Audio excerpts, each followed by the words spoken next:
Në një kohë që mazhoranca socialiste shtyu pafat në mbledhjen e Këshillit të Mandateve për shqyrtimin e kërkesës së SPAK ndaj Birinda Ballukut, kreu i Partisë Demokratike Sali Berisha e çoi çështjen në Asamblen Parlamentare të Këshillit të Evropës, duke akuzuar kryeministrin Edi Rama për mbrojtje politike të zëvendës kryeministres. Berisha deklaroi se prokuroria ka kërkuar arrestimin dhe heqjen e imunitetit Ballukut, por sipas tij iniciativa është bllokuar nga vetë kryeministri Rama.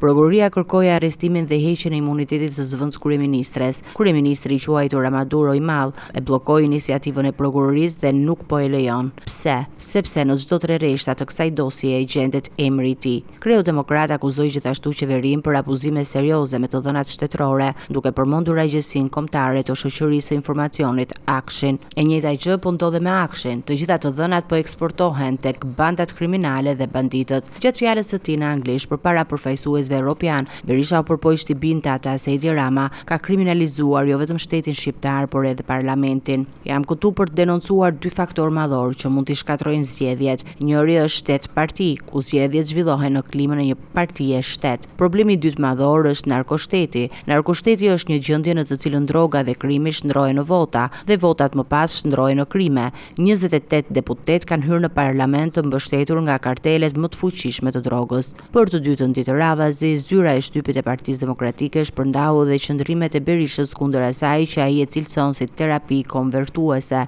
për ndryshimet e gjinisë, të cilën e përshkroi si një akt njerëzor dhe ekstrem të së majtës së radikale.